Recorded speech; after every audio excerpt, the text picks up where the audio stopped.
Headlines आपने देखी, तफसीली खबरों से पहले आज की 3 बड़ी खबरें। भागने वाली औरत नहीं हूं, बुशरा बीबी।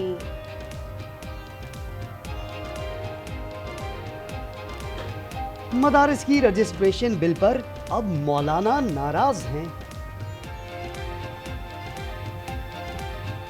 फाइनल कॉल की नाकामी, बानी पीटीआई कुछ रहनुमाओं से नाराज। बुलेटिन का आगाज, डी चौक जाने के फैसले और वहां से रहनुमाओं के फरार के बाद पीटीआई में इख्तलाफात शिद्दत इख्तियार कर गए हैं। बानी पीटीआई भी कुछ रहनुमाओं से नाराज हैं। आइंदा कुछ दिनों में पार्टी के तंजीमी ओहदों पर तब्दीलियों की बाज़गश्त सुनाई दे रही है।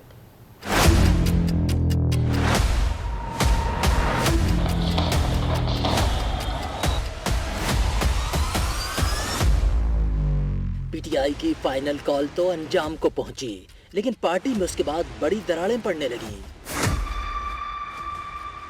फाइनल कॉल के वक्त पर अलीमा खान और बुशरा बीबी तुलू हुई। एहतजाज की नाकामी का सारा मलबा सब अब एक दूसरे पर डाल रहे हैं।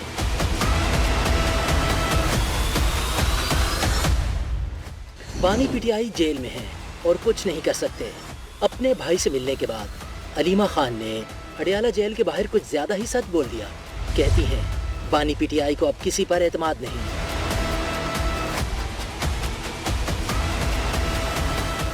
अलीमा खान की रिपोर्ट पर बानी पीटीआई ने पार्टी में बड़ी सर्जरी का फैसला कर लिया है। जराए कहते हैं अब शायद मुसर्रत जमशेद चीमा और फवाद चौधरी को भी आगे लाया जाए। जरताज गुल और अली मोहम्मद खान को भी मरकजी ओहदा देने की सुनगुन है।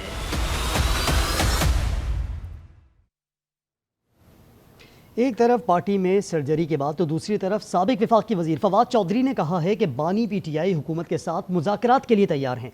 अब मुज़ाकरात के लिए हुकूमत को कमेटी बनानी चाहिए। प्रोग्राम रूबरू में गुफ्तगू में फवाद चौधरी का कहना था कि पीटीआई ग्रुप बंदी का शिकार है। सिर्फ 3 नहीं, बहुत से ग्रुप हैं। हर आदमी अपने अंदर अंजुमन है इस वक्त पीटीआई की लीडरशिप में। सो एक ग्रुप नहीं है, दर्जनों ग्रुप है। बाकी अपोजिशन पार्टीज हैं, उनको अप्रोच किया जाए, उनको वहां बुलाया जाए और एक ग्रैंड अपोजिशन की तरफ बढ़ा जाए। बुशरा बीबी भी कहती हैं कि उन्हें डी चौक पर अकेला छोड़ दिया गया था। वो ये भी कहती हैं कि वो भागने वाली औरत नहीं है। ये बात उन्होंने 4 सदा में पीटीआई के जांबाहा कारकुन ताजुद्दीन के लवाहिकीन के 1 करोड़ रुपए का चेक देने के मौके पर वहां मौजूद कारकुनों से खिताब में कही।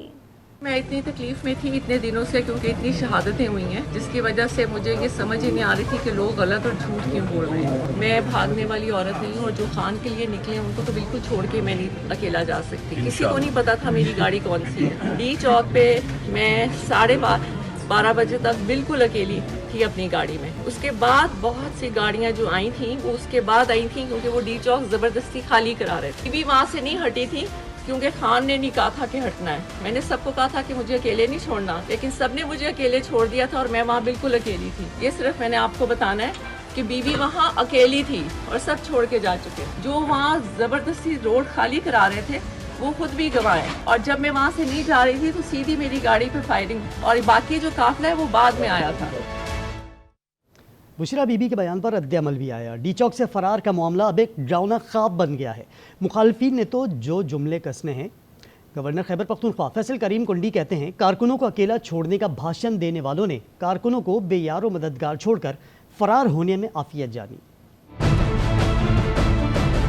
मुझे दुख हुआ जब मैं बुशरा बीबी को सुन रहा था कि उस बेचारी को सबने अकेला छोड़ दिया और वो अपने आज अपना वो जो है वो रोना रो रही थी। फिर बुशरा भी कहती देखिए तो मुझे अकेला छोड़ के चले गए और मैं तो बड़े बेसर समानी की हालत में थी।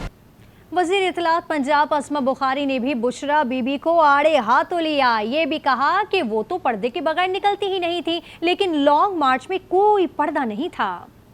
जो है वैसे वो महरम के बगैर निकलती नहीं है, लेकिन सारा दंदनाई वो मतलब पर्दा वो बहुत करती हैं, लेकिन वो पर्दा भी कोई नहीं था पूरे लॉन्ग मार्च के अंदर।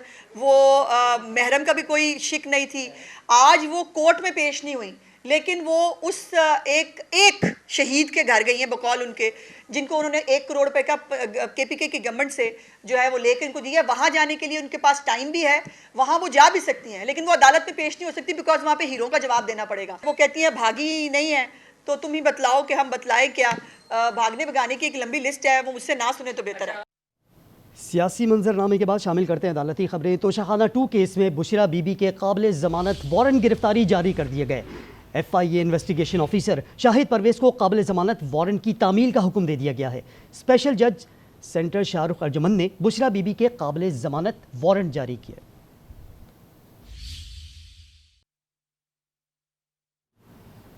बुशरा बीबी को गिरफ्तार करके आइंदा समाअत पर पेश किया जाए। 190 मिलियन पाउंड रेफरेंस पे बानी PTI की अहलिया की गैर हाजिरी पर एहतसाब अदालत ने बड़ा हुक्म दे दिया। केस की समाअत एहतसाब अदालत के जज नासिर जावेद राना ने अडियाला जेल में की।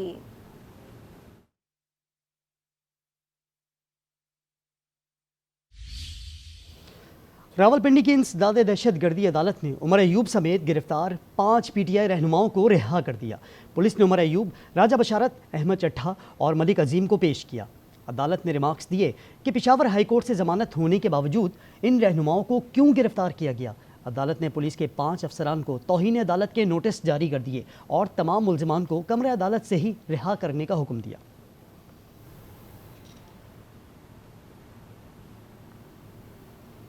यहाँ पर आपको बताएं कि चीफ जस्टिस याह्या अफरीदी ने 26वें आईनी तरमीम के खिलाफ दरखास्तों पर फुल कोर्ट समाअत की मुखालिफत कर दी। जुडिशल कमीशन इजलास में जस्टिस मंसूर अली शाह ने मामले पर अपने लिखे गए खत का जिक्र किया। चीफ जस्टिस ने जवाब में कहा, आईनी मुकदमात की समाअत का फैसला आईनी कमेटी करेगी, ये इख्तियार जुडिशल कमीशन के पास नहीं।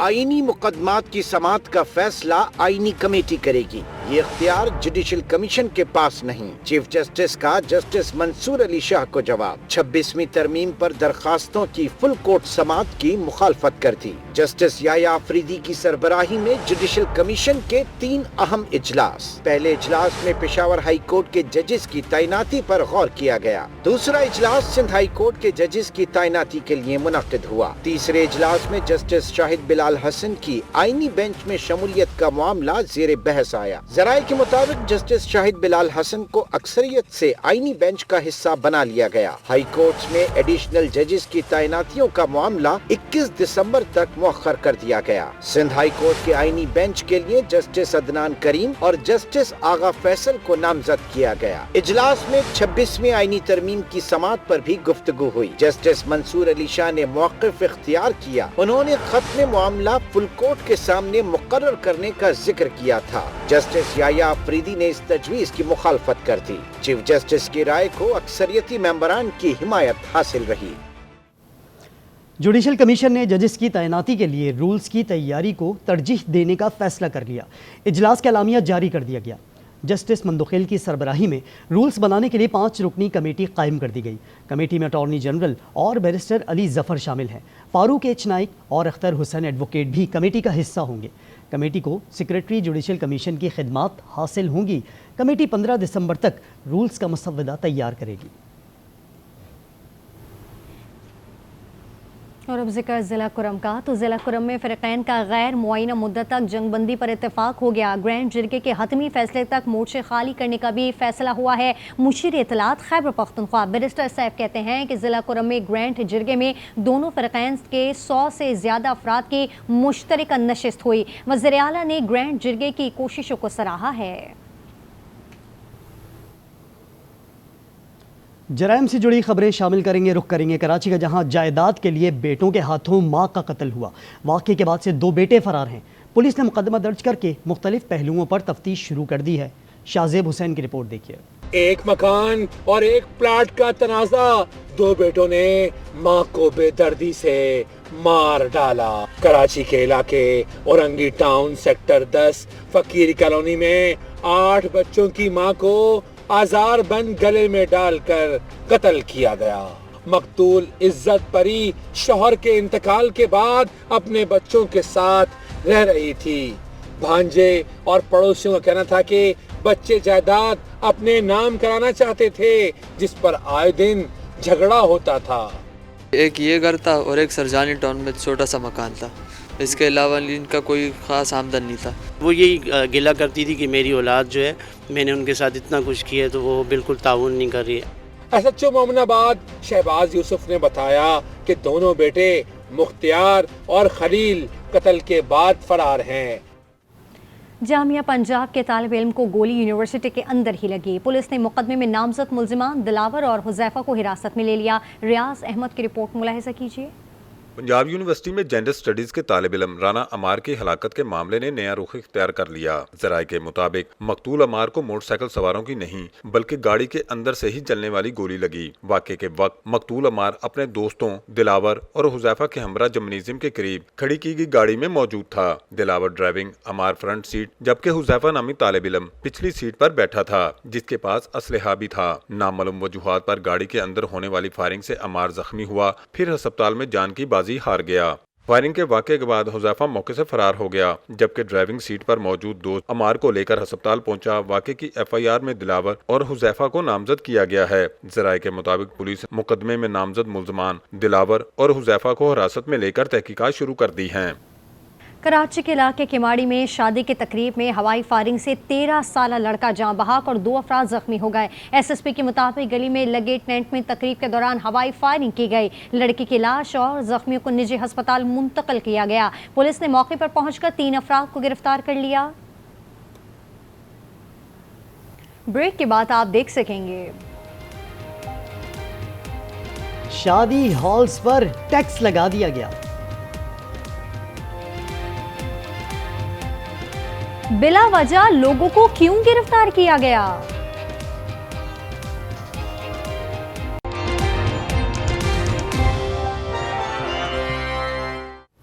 Welcome back. मदारिस रजिस्ट्रेशन बिल पर गर्मा गर्मी कम ना हो सके। जमीयत उलमा इस्लाम ने बिल की मंजूरी के लिए हुकूमत को 8 दिसंबर तक डेडलाइन दे दी। मौलाना अब्दुल गफूर हैदरी ने इस्लामाबाद का रुख करने की धमकी दे दी। वज़ीर आज़म मोहम्मद शहबाज शरीफ ने मौलाना फजल रहमान से रब्ता किया, ताहम सरबराह JUI ने मौक़िफ़ में लचक दिखाने से इनकार कर दिया। दिसंबर में मार्च का प्लान, मदारिस बिल पर डट गए फजलुर रहमान। न बिलावल की यकीन दहानी काम आई, न वावडा और राना सना की आमद असर दिखा सकी। मदारिस रजिस्ट्रेशन बिल पर डेडलॉक खत्म न हो सका। JUI ने हुकूमत को इतवार तक का वक्त दे दिया। मौलाना अब्दुल गफूर हैदरी बोले, बिल हर सूरत मंजूर करना होगा। हुकूमत ने रवैया न बदला तो इस्लामाबाद का रुख करेंगे। 8 दिसंबर तक बिल पर दस्तखत नहीं हुए तो हो सकता है कि हम इस्लामाबाद का रुख करें। हाफिज हमदुल्ला भी बिल मुस्तरद करने पर खूब गर्जे बरसे। सोशल मीडिया बयान में कहा, सदर ने तबले जंग बजा दिया है। बिल मुस्तरद करना पार्लियामेंट के चेहरे पर तमाचा है। जिम्मेदार सदर, वजीर आजम और बिलावल भी हैं। मौलाना फजलुर रहमान ने भी हुकूमत पर नाराजगी का इजहार किया। स्वाबी में गुफ्तगू में एक बार फिर इलेक्शन पर ही सवाल उठा दिए। हमारे लिए इलेक्शन धांधली का इलेक्शन है। ये हुकूमत भी कोई कानूनी हुकूमत नहीं है, आईनी हुकूमत नहीं है, बस एक ज़बरदस्ती वाली हुकूमत है। वजीर आजम शहबाज शरीफ की मौलाना को मनाने की कोशिश भी बेसूद रही। फजलुर रहमान ने वाज़ेह कर दिया, मदारिस की आज़ादी पर आँच नहीं आने देंगे। हुकूमत मदारिस बिल को मुतनाज़ा बनाने से गुरेज करे। जो एहतजाज में शरीक ही नहीं, उन्हें कैसे उठा सकते हैं? इस्लामाबाद हाई कोर्ट आम शहरी गिरफ्तारी केस में पुलिस रवैये पर बरहम हो गई। जस्टिस अरबाब मोहम्मद ताहिर ने रिमार्क्स दिए, ये आप लोग क्या कर रहे हैं? आम लोगों को उठाकर गिरफ्तारी डाल रहे हैं, ये सरासर गलत है। जस्टिस अरबाब मोहम्मद ताहिर ने शहरी की गिरफ्तारी के खिलाफ दरख्वास्त पर समाअत की। गिरफ्तार शख्स के भाई ने अदालत को आगाह किया कि मैं सब्जी फरोश हूँ और वालिद साहब बाइकिया चलाते हैं। 1 दिसंबर को F10 से भाई को एहतजाज केस में गिरफ्तार किया गया। हमारे भाई का एहतजाज से कोई लेना देना नहीं था। उसे नाके से गिरफ्तार किया गया और जुडिशल कर दिया गया। जस्टिस अरबाब मोहम्मद ताहिर पुलिस रवैये पर भरमी का इजहार करते हुए कहा कि ये क्या कर रहे हैं, ऐसे लोगों को उठाकर गिरफ्तारी डाल रहे हैं, ये तो बिल्कुल गलत है। जो एहतजाज में शरीक ही नहीं, उनको आप कैसे उठा सकते हैं? जस्टिस अरबाब मोहम्मद ताहिर ने DS लीगल को मुखातिब करते हुए कहा कि इस केस को देखें, पुलिस ने बेगुनाह को गिरफ्तार करके जुडिशल कर दिया। DSP लीगल ने मुतासरा फैमिली से राब्ते की यकीन दहानी करवाई, जिस पर अदालत ने केस निपटा दिया। और अब गैर शादीशुदा अफराद के लिए एक बुरी खबर है कि शादी और महंगी हो गई है। हुकूमत ने शादी हॉल्स पर 10% विद होल्डिंग टैक्स लागू कर दिया। FBR हुकाम और शादी हॉल्स एसोसिएशन के वफ्द की मुलाकात में शादी की तकरीबात पर टैक्स लगाने पर इत्तेफाक हो गया। सदर शादी हॉल्स एसोसिएशन राना रईस का कहना है कि तकरीब की बुकिंग पर 10% विद होल्डिंग टैक्स लिया जाएगा। शादी हॉल बुक कराने पर 10% विद होल्डिंग टैक्स के निफाज पर कराची के शहरियों ने तशवीश का इजहार किया है। उनका क्या मौक़िफ़ है, आइए आपको भी सुनवाते हैं। इंतहाई जालिमाना फैसला है। वैसे ही यहाँ पर जो है कंवारों का रेशियो बढ़ता जा रहा है। महंगाई से जूझ रहे हैं, वो लोग शादी भी करना बंद कर देंगे। ये चीज़ होनी तो नहीं चाहिए, मगर अब हुकूमत है तो अभी 10% लगाए, कल 20% लगाएगी। जो डाइवोर्स और खुला बढ़ रही है ना, उसके ऊपर अगर टैक्स लगाए तो वो ज़्यादा बेहतर होगा। बात करेंगे पाकिस्तान पीपल्स पार्टी के चेयरमैन बिलावल भुट्टो जरदारी की, जिन्होंने लियारी इंटरनेशनल फुटबॉल स्टेडियम का इफ्तिताह कर दिया। सिंध पिंक फुटबॉल चैंपियनशिप की इफ्तिताही तकरीब से खिताब में कहा, कुछ ऐसे लोग भी हैं जो खवातीन को तरक्की करता नहीं देखना चाहते। कराची से अकबर अली की रिपोर्ट देखिए। लियारी में इंटरनेशनल मेयार का football stadium chairman Peoples Party Bilawal Bhutto ने इफ्तिताह किया। वज़ीर आला सिंध शर्जील मेमन और दीगर भी स्टेडियम आए। ढोल ने लहू गरमाया, लेवा रक्स ने समा बांध दिया।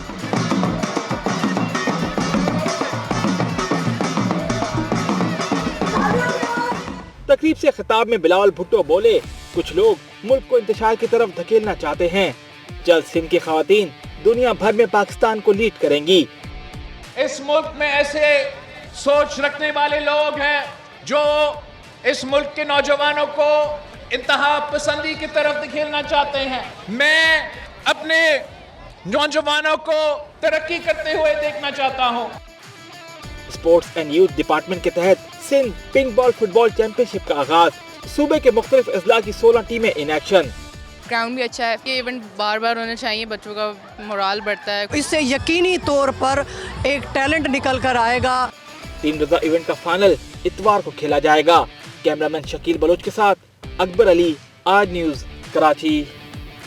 दूसरी जानिब इल्ज़ाम तराशियों से काम नहीं चलेगा। सईद गनी सिंध हुकूमत की करप्शन का जवाब दें। तर्जुमान MK पाकिस्तान ने पीपल्स पार्टी से जवाबात मांग लिए। कहा, बताएं कि विफाक से साल 2014 से 2025 में सिंध को मिलने वाला 1.856 ट्रिलियन सिंध में कहाँ खर्च हुए। पीपल्स पार्टी ने अपने 16 साल दौरा हुकूमत में कराची के कितने नौजवानों को नौकरियां दी। सिंध सरकार ने कराची के लिए कोई मेगा प्रोजेक्ट नहीं दिया, बल्कि पूरे सिंध में कोई काम नहीं किया। तर्जुमान MQM का कहना था कि वर्ल्ड बैंक से उधार लेकर तरक्याती काम करवाने का क्रेडिट लेने वाले बताएं कि ये पैसा भी कराची वालों को अदा करना है। पीपल्स पार्टी ने कराची के सरकारी इदारों में ग्रेड 1 से 15 तक की मुकामी मुलाजमतों पर भी गैर मुकामी लोगों को भर्ती किया। गैर मुकामी अफराद ने कराची के इदारों को तबाह कर दिया है।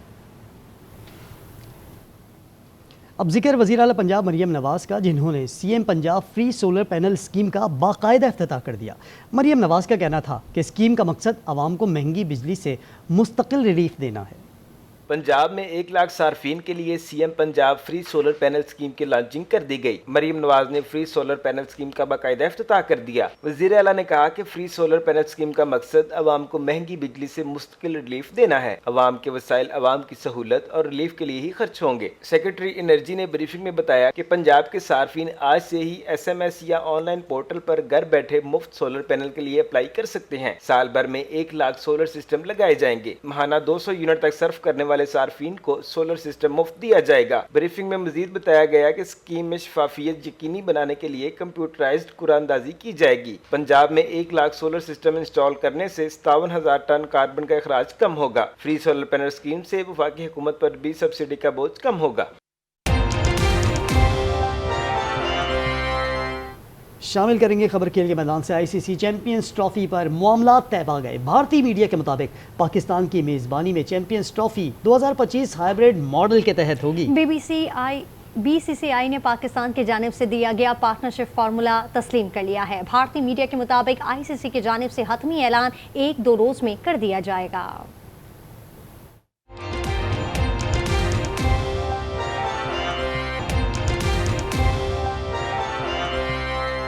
Welcome back. Karachi arts council में 17वीं आलमी उर्दू कॉन्फ्रेंस का मेला जारी है। कॉन्फ्रेंस का उन्वान जश्न कराची रखा गया है। मारूफ अदाकार हुमायूं सईद कहते हैं इस तरह के इवेंट्स से अदब से जुड़ने का मौका मिलता है। मजीद जानते हैं कैसर कामरान से। जी बिल्कुल, 17वीं आलमी उर्दू कॉन्फ्रेंस का मेला जारी है। आज मैं हूं कराची के उन्वान से जो सेशन रखा गया था उसमें मारूफ अदाकार हुमायूं सईद मौजूद थे। हुमायूं भाई, जश्न कराची हो रहा है, कराची शहर में इतने बड़े उर्दू की जो है वो महफिल रखी गई है, कैसे देखते हैं इसको? जी बहुत ज़रूरी है जी, हमारे यंगस्टर्स को और हमारे मुल्क के लोगों को ये पता होना चाहिए कि उर्दू ज़बान जो है वो हमारी ज़बान है। शुक्रिया। ये थे मारूफ अदाकार हुमायूं सईद साहब। आज कॉन्फ्रेंस का दूसरा रोज़ था। आज भी जो है मुख्तलिफ सेशंस रखे गए जिसमें जिनमें मुख्तलिफ शोरा इकराम ने गुफ्तगू की। उसके साथ साथ आज के दिन का जो अख्ताम है वो मुशायरे पे किया जाएगा। जी, उर्दू कॉन्फ्रेंस के बाद कुछ मौसम की बात करते हैं। मौसम मज़ीद सर्द होगा। महकमा मौसमियात ने हफ्ता और इतवार को मरी समेत गलियात में बर्फबारी की पेशगोई कर दी है। महकमा मौसमियात के मुताबिक 7 और 8 दिसंबर के दौरान हर जगह सर्दी बढ़ेगी। बिल्कुल, जहां पर इस्लामाबाद, रावलपिंडी, लाहौर में भी गरज चमक के साथ बारिश और पहाड़ों पर बर्फबारी का इम्कान है, जबकि 8 से 14 दिसंबर के दौरान सर्दी की शदीद लहर का इम्कान है। सारे शहरों की तो मौसम हमने बात की है, स्वात जो है वो हमने उस पर नजर नहीं डाल दी है। स्वात का मौसम इतना हसीन है कि लोगों ने मालम जब्बा जाने का रुख कर लिया है। बिल्कुल, वजह ये मालम जब्बा में बर्फबारी जो है बहुत बड़ी तादाद में हो रही है और लोग खिंचे चले आ रहे हैं। सयाहती मुकाम है और जो सफ़ेदी वहाँ पर छाई हुई है उसके नज़ारे बहुत ही प्यारे हैं। मैदानी इलाकों से लोग कुदरत के हसीन मनाजिर से लुत्फ़अंदोज़ होने के लिए बर्फीली इलाकों का रुख कर रहे हैं।